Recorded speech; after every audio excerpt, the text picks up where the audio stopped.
आयनिक बंध, पहले बंध का नाम है आयनिक बंध। आयनिक बंध, इसे हम लोग आयनिक बॉन्ड कहते हैं। इसी के एक नाम और है वैद्युत संयोजक बंध। इसी को बोलते हैं क्या हम लोग, वैद्युत संयोजक बंध। वैद्युत संयोजक बंध, इंग्लिश में भी इसे कहते हैं आयनिक बॉन्ड या कहते हैं इलेक्ट्रोवैलेंट बॉन्ड। इलेक्ट्रोवैलेंट बॉन्ड, इसी को हम लोग बोलते हैं आयनिक बॉन्ड।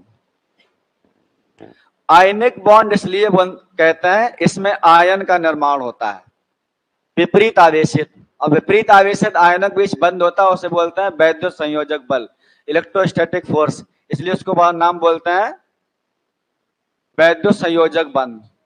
तो बोलते हैं इसको इलेक्ट्रोवैलेंट बॉन्ड कहते हैं, इलेक्ट्रोवैलेंट बॉन्ड।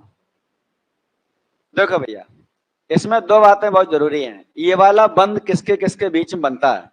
ये जो वाला बंध होता है, ये बनता है केवल धातु और अधातु के मध्य, धातु और अधातु के मध्य बनता है। जब बंध धातु व अधातु के मध्य बनता है तो उसे क्या कहते हैं? आयनिक बंध कहते हैं। एक तो आपका सवाल ये हो गया।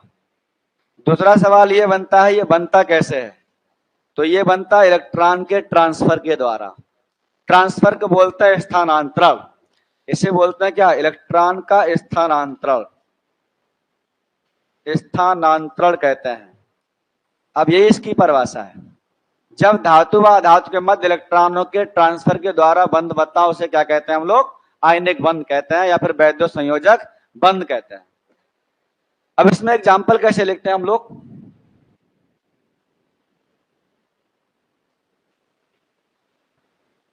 लिख लो लिख लो।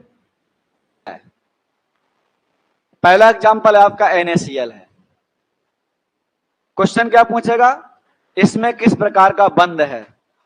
तो हम लोग आयनिक बंध पढ़ ही रहे हैं, तो आयनिक बंध या फिर वैद्युत संयोजक बंध है। सही है ना?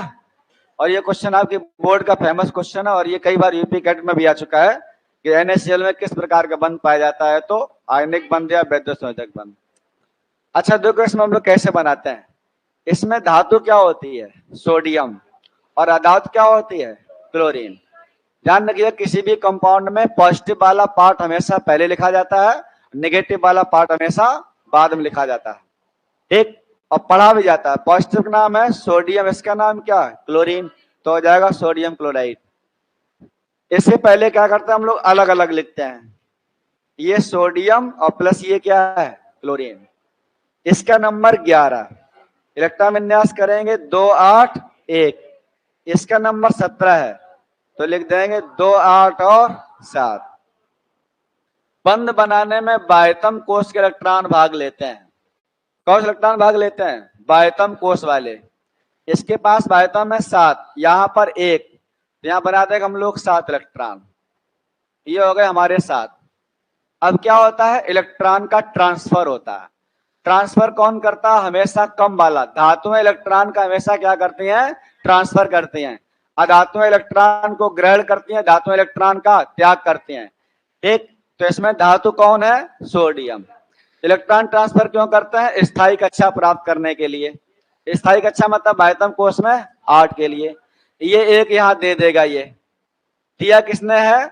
सोडियम ने। तो हम यहाँ पर क्या लिख सकते हैं? सोडियम ने दिया, जो जितना देगा उतना ही प्लस। ठीक, यहाँ 1 चला गया, यहाँ कितने बचे? 2,8। क्लोरीन ने ले लिया है, तो यहाँ पर क्या हो जाएगा? Cl minus. अब Cl पास पहले से कितने थे?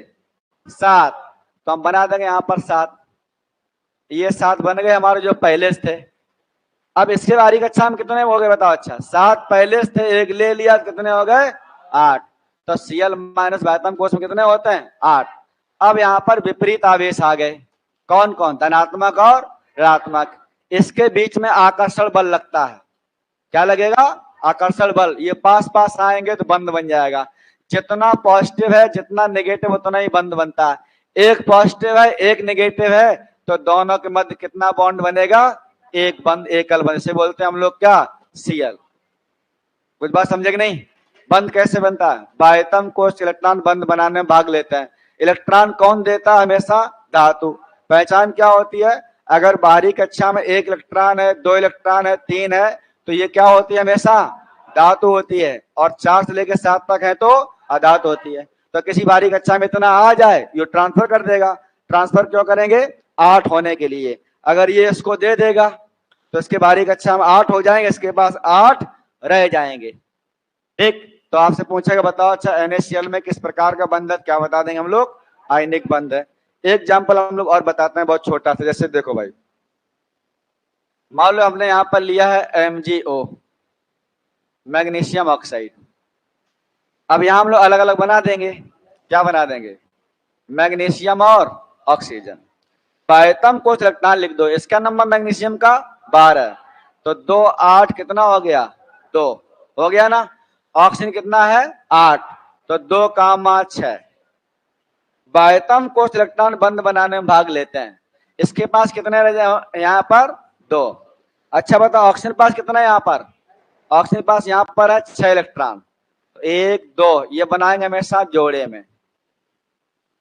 अब इसके पास देखो ये 2 हैं, एक इसके पास कितने होने चाहिए?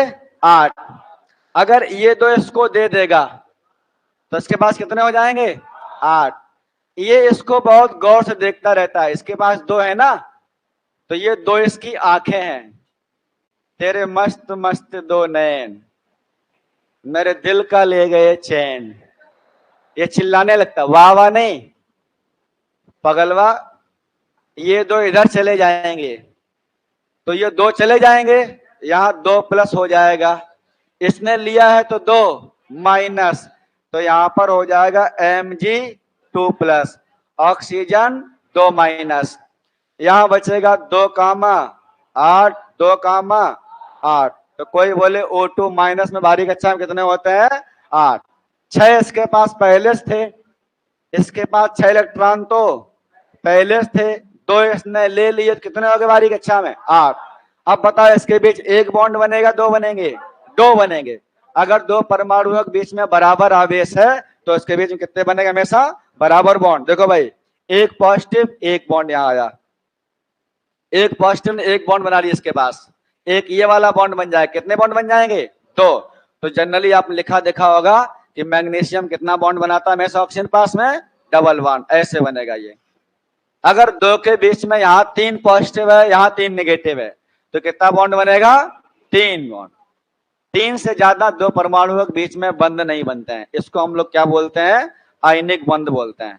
तो आयनिक बंध बहुत सिंपल है। एग्जाम्पल पूछेगा, बताओ आयनिक बंध का एग्जाम्पल क्या है? तो एक धातु दूसरा अधातु क्या बनता है? आयनिक बंध। और आयनिक बंध अगर दिया जाएगा तो कोई भी आपका S ब्लॉक एलिमेंट P के साथ जोड़ दो, क्या बन जाएगा? आयनिक बंध बन जाएगा। ठीक।